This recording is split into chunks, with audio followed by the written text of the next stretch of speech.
everyone and welcome back. Sorry, that was just me pouring my shake into what is like a little glass thing. Does anyone else feel like if you pour some kind of liquid into like a cute glass thing, it makes it taste better? Because I definitely do. But I've actually just been filming Instagram workouts, so I'm having my protein shake and I'm just gonna enjoy it whilst we're filming a Q&A. So I haven't actually done one of these in quite a long time, and I know loads of people think of them as like a YouTuber's like lazy video to film. But to be quite honest with you, there are a lot of questions that get asked frequently over on Instagram and sometimes in YouTube comments, and I thought I'd kind of let you guys ask them. I'd pick the ones that were most frequently asked or come up quite regularly, and we're gonna answer them today. Before we get into the video, please do hit that subscribe button. I really appreciate it. I love growing this little community with you guys, and also drop the video a like if you are enjoying it. So first question, how and why did you start your fitness journey? I keep meaning to do a whole video on my fitness journey because I do think it's a much bigger answer than I can kind of answer just in a Q&A. But pretty much, I guess if I'm talking about my fitness journey with the gym, started when I had an injury. So I tore my hamstring after my third year of uni playing squash. Squash has always been like the complete foundation of, I don't know, just like my sporting fitnessy life, and I couldn't play squash anymore. So basically I got into the gym, I started going with Elliot and realised I absolutely loved it, and now I'm kind of equally passionate about both. So I guess that is kind of how and why I started my fitness journey. But as I said, I could go into this in so much detail, but yeah, I guess I've always been sporty my whole life and really into fitness, so that side of it, I guess it probably started when I was like 6.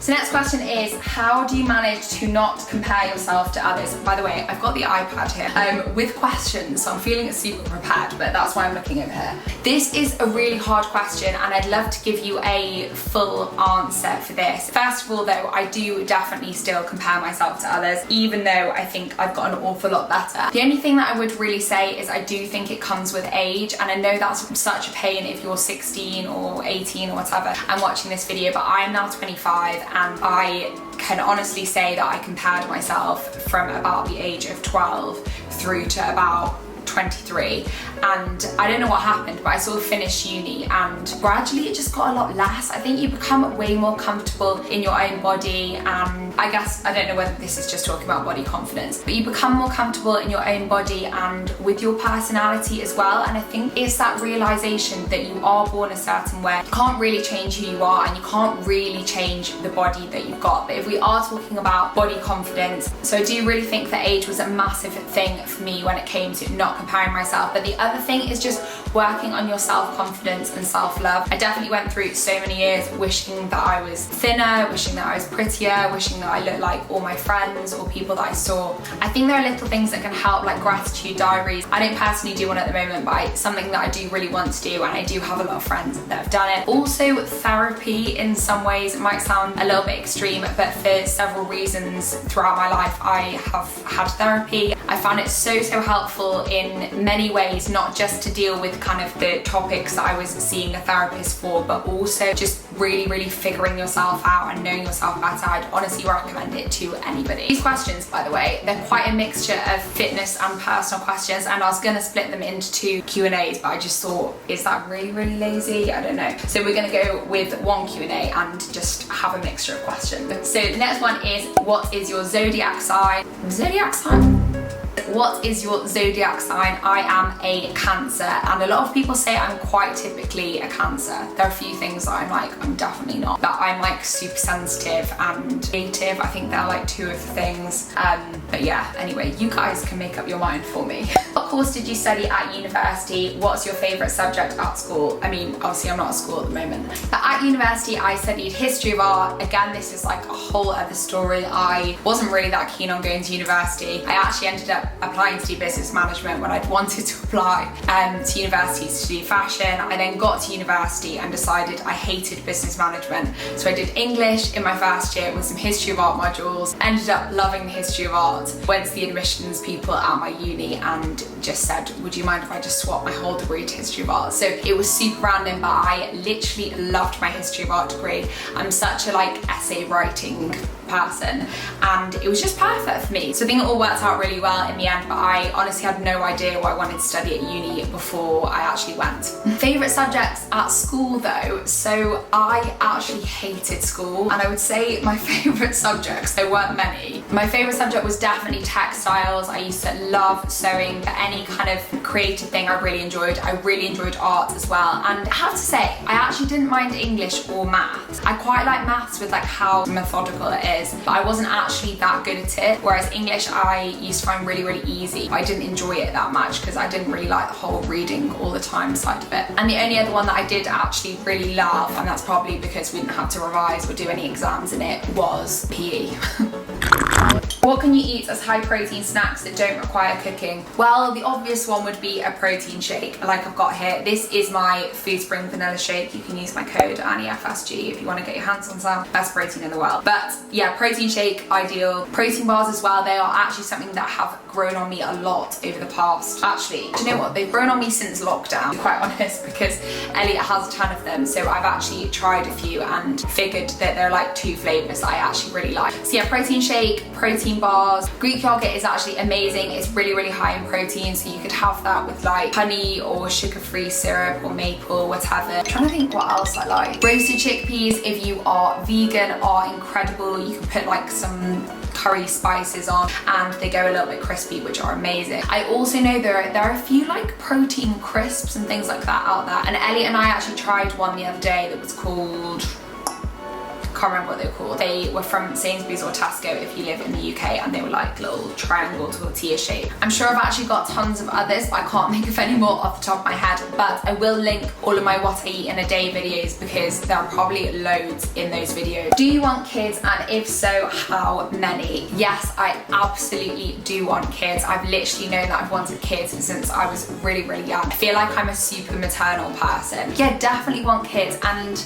I don't really know, like I think my gut feel is I will probably end up having 3 kids. But I actually grew up, I have 1 real sister, but I have 2 step siblings that I grew up with as literally my brother and sister. And I loved it being the 4 of us. There was always someone to play with, and you could do like team things and stuff like that. So some days I'm like 2 would be absolutely fine. And then some days I'm like, oh my god, 4 would be really fun. So maybe we'll go in the middle at 3. But actually the number of kids that I want will definitely depend on how financially stable I am, I think, because I think it'd be better to have less kids and be able to give them a really good life. God, that sounds so sensible. Also, it probably depends on how many kids Elliot wants as well.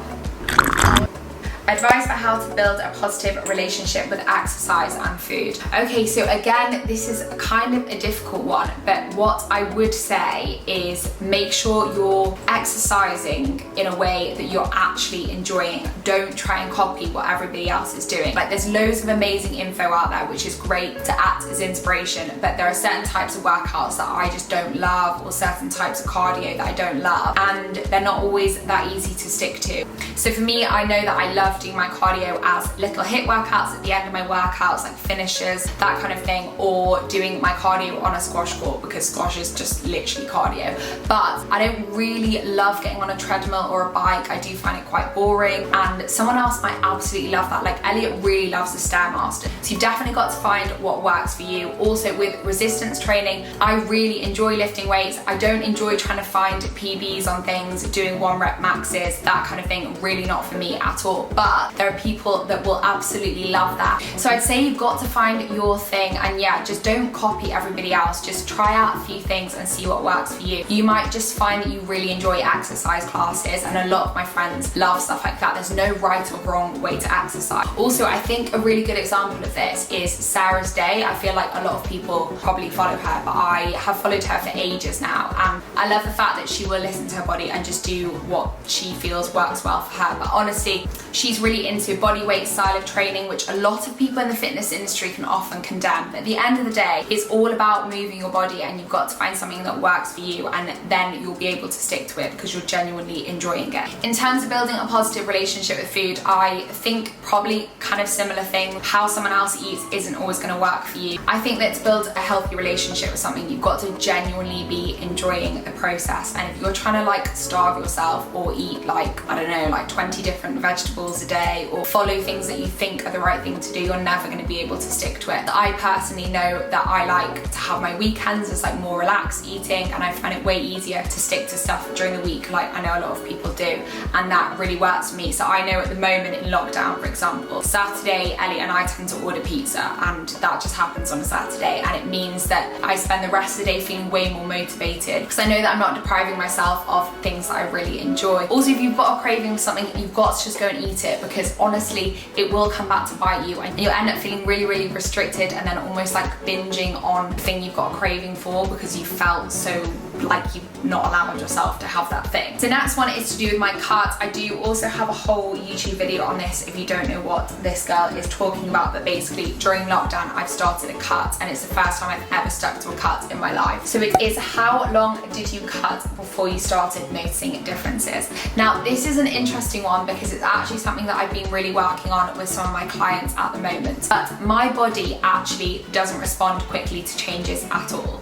So when people look at my before and after, they'll see that as like a really quick process. Wow, you managed to do that in no time at all. But funny enough, I'm actually one of those people that has to really, really stick at something for a prolonged period of time to notice differences. So I'd say that I probably started to notice a bit of a change in my body after, I don't know, like 5 weeks. Like Elliot said, he thought he could see something a little bit before, but like I said, I'm not the kind of person that changes my diet or exercise routine and looks different within a week at all. And it's definitely about consistency. The other thing to note with starting a cut is I personally think that the first 4 to 6 weeks are the most difficult weeks, because at that stage you've not quite made the things that you're going to change about your lifestyle into habits, and when they form into habits you'll find it so much easier. So I feel like I'm at a stage now where I know what I'm going to eat every day, how I'm going to exercise during the week, and it doesn't require a lot of thought. I'm not constantly thinking about like the food that I'm not eating or anything like that. It's all just become a routine for me. But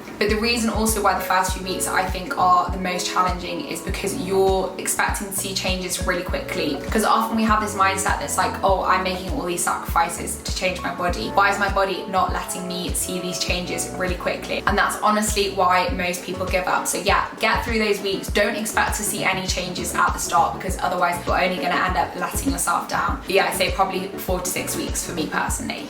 So the next one is, what is your morning and night routine? So if I'm going to be really honest with you, I'm not the kind of person that could easily film a morning or night routine, because I wouldn't say I really have one. Like I have some things that I probably do every morning or do every night, but they honestly change order and they're a bit all over the shop. I think partly because I usually live with 4 of my best friends in a house, and it's obviously really fun, but it means that some days, you know, we'll stay up chatting, or some mornings I might have breakfast with like one of my housemates. It's all just a bit all over the shop. I actually really don't mind that. I am someone that likes to have my to-do list written out, but apart from that I don't mind not having a really strict regime. But I would say my morning routine always entails my skincare routine, literally without fail every single day. I don't tend to eat breakfast as soon as I get up. I usually wait until like, I don't know, like 9:30, 10 to have any breakfast. And with my nighttime routine, honestly the only thing that I think I actually do every single night, my skincare routine again, but also when I'm at home and not during lockdown, I always have my essential oils thing on. So I have like a really cute little, what it's called, like an oil diffuser sort of thing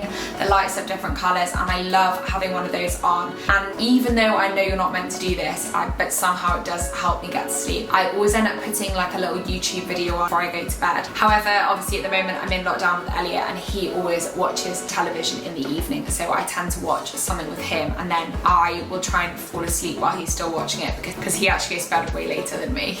Where did you grow up? So I always think people don't know where my accent's from at all, but I actually grew up in a county called Cheshire, which is just south of Manchester. It's like half an hour to get into Manchester city centre.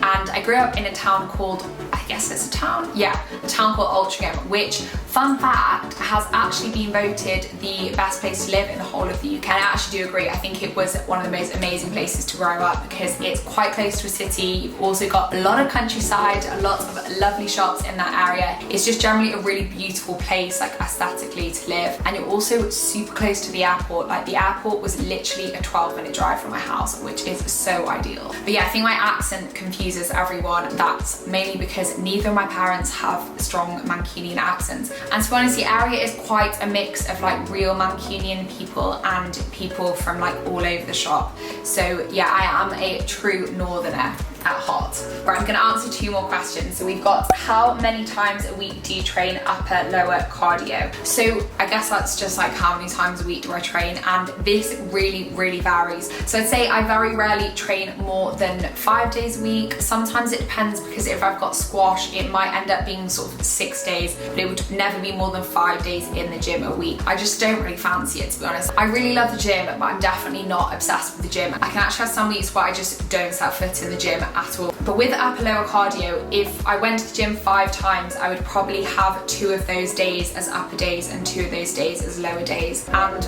I don't know what would I do?